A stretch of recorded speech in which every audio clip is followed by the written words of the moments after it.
In what ways does your media product use, develop, or challenge forms and conventions of real media products? Our film noir demonstrates traditional conventions found in our analysis of film noirs. Once we understood the reasons behind these conventions, we decided which ones would be beneficial to our film. These conventions include the use of shadows, classical props, femme fatales, and the use of lighting.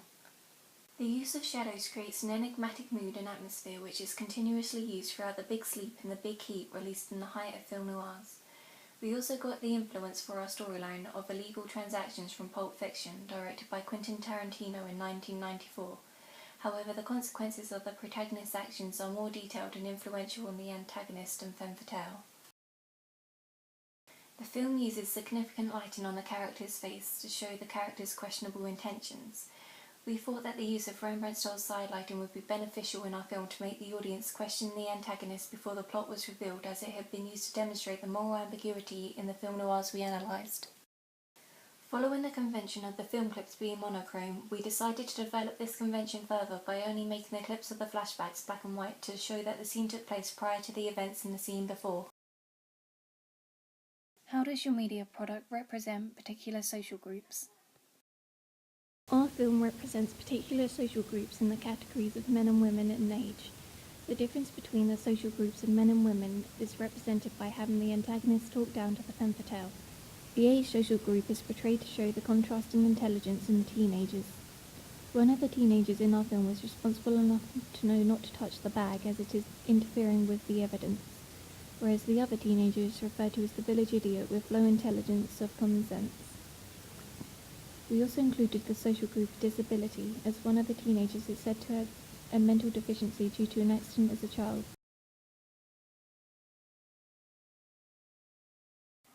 What kind of media institution might distribute your media product and why? There are a number of media distributors that distribute film noirs such as Paramount Pictures, Warner Brothers, Columbia Pictures, and MGM Studios. These companies have distributed many film noirs including The Maltese Falcon and Highwall. However, all of these companies are American and therefore our film will struggle to get funding considering its British origin and niche target audience. This directed us to the British company of Working Title, as it is in partnership with Universal Studios, allowing our film to have the chance to appeal to a wider range of audience with sufficient backing to distribute our film while still keeping it a British production.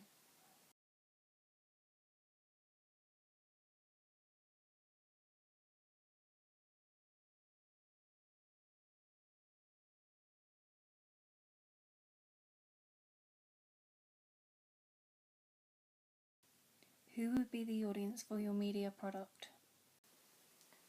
Although our film may be of interest to an older generation, my group's original target audience are teenagers and young adults of the ages 15 and over.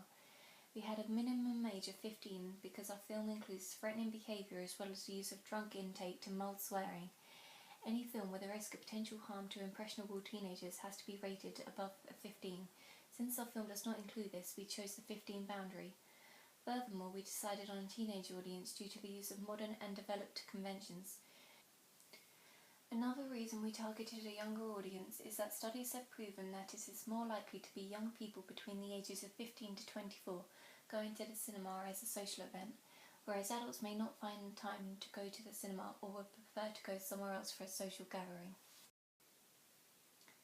This is shown with the use of young actors in our film which the audience can relate to, while still keeping adult actors to keep the tone serious and believable. What may appeal to is an older generation who may be able to relate to some of the themes and topics mentioned in our film, such as money issues or the representation of social class we portrayed. Furthermore, if a part of the older generation grew up watching film noir films, then they may be interested to see how the style of this type of film has changed and progressed from what it used to be.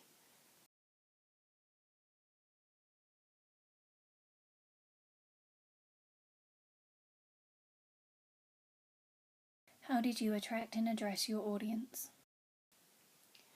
Our film was shot by teenagers being myself, Alex and Joe. As we are all 16 and 17 years old, we represent a younger generation which would make the film more relatable to teenagers and young adult audiences. My group worked to attract our audience in several ways. Firstly, we included a modern use of mise-en-scène with the props, setting and actors which should help attract people of a younger audience.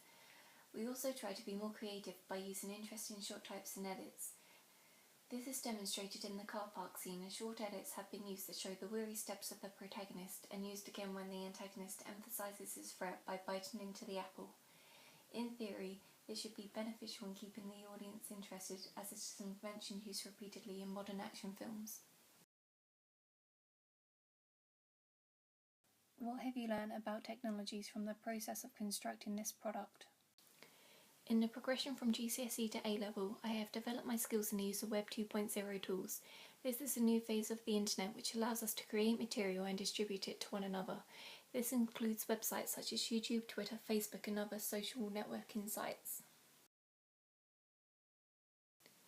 The skills I have learnt consist of Final Cut Express, Photoshop, GarageBand, LiveType, as well as blogging frequently on WordPress. Using Final Cut Express taught me the most effective ways to cut a film clip to the correct length to keep the film interesting for the audience. I was also able to try different transitions between each clip to help decide what ones work best at conveying passages of time or to show a cut to another scene. We were able to crop areas of the frame to the size where it focused on a specific element within the frame. We used video filters for more creative ideology in our film, such as monochrome colour, which is essential for the flashback scenes in our film. By blogging about the progress of our film, it helped to document each significant step in the making of it before adding post-filming elements such as filters and non-diegetic and Foley sounds.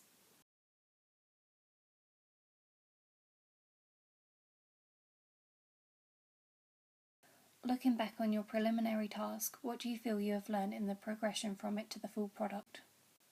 The preliminary task helped my group and I to understand the basic conventions of a film noir and allow our film to input these conventions to make it seem of a more professional standard. Our preliminary task included the 180-degree rule, where an imaginary line runs between the heads of the characters in the shot, marking the 180-degree line. The camera should not cross over this line when filming a conversation between two people, so the audience is aware of how they are positioned. The second shot type was the short reaction shot. This is demonstrated when a character performs an action and the response from the second character is recorded. We included this shot from the preliminary task in our film noir, which the antagonist threatens the femme fatale and her reaction is recorded. Finally is the match on action shot. This is when the start of an action is recorded and the second part of the action is captured in a second camera shot from a different angle. To conclude, the preliminary task has helped me to improve certain shot types, which resulted in our final film looking more effective.